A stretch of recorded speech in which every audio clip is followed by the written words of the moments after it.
Anthony and Marcus's physics project, physics lab. What we did here is we tried to find the Mu's constant for an object going down an inclined plane, both of them being steel.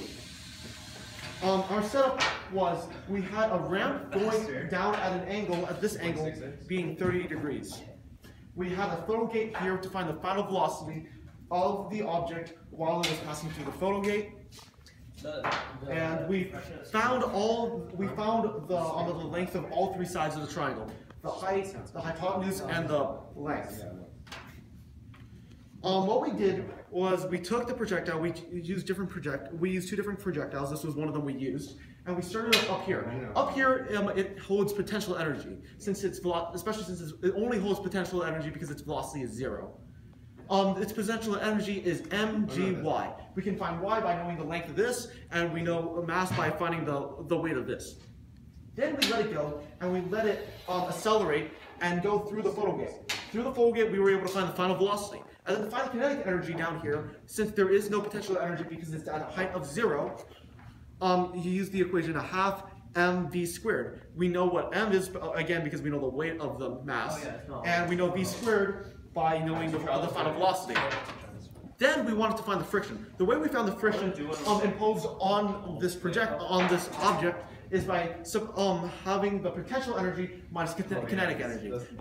After we found the friction done by the whole thing, you can find the Mu's constant by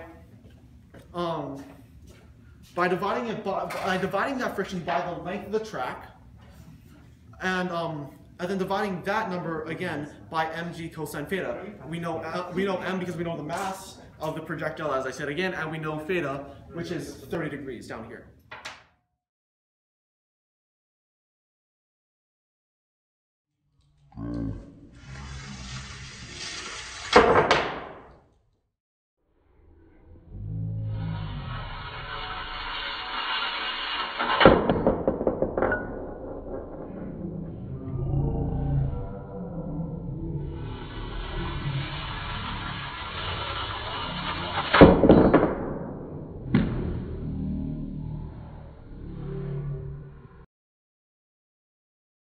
Hi, so here I'm going to be describing how we found the friction and the Mu constant.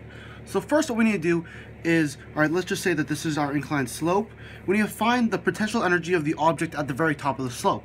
The equation for the potential energy is mgy. We got the mass by weighing the mass of the object, g is g, and y is the height of the ramp. So after that, we need to find the kinetic energy of the ramp, the ball, while it goes down the ramp. So the formula for that is 1/2 mv squared. We know m because of the weight, and we know the final velocity because we figured that out using a throttle gate.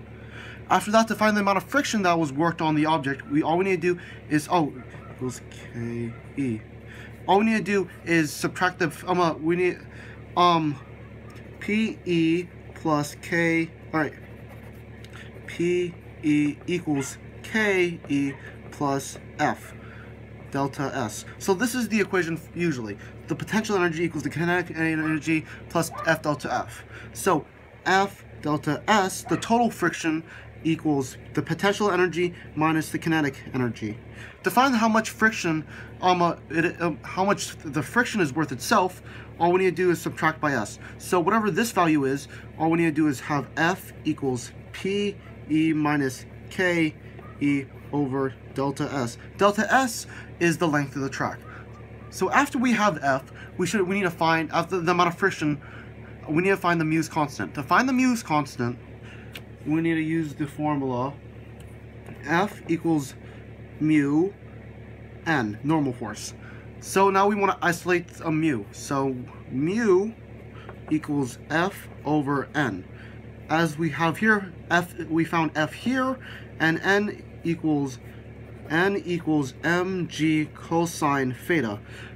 Theta for our experiment, this angle is 30 degrees. And we know the mass and we know gravity. So plugging in all those equations, we should be able to find mu. Analysis we found that the potential energy of the metallic object while on top of the ramp was much higher than the kinetic energy at the bottom of the ramp for both trials, suggesting that friction slowed down the object while it was sliding down the ramp.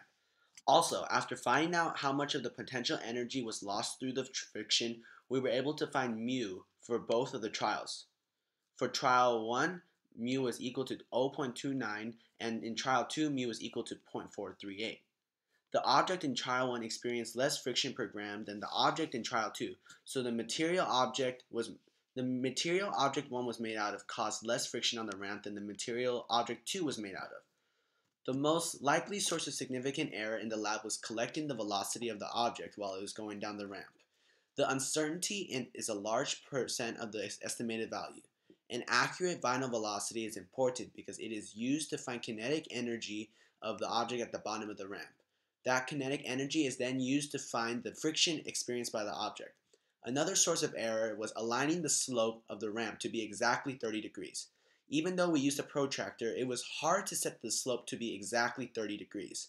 As a result, we measured 3 sides of the ramp since it should create a 30-60-90 triangle.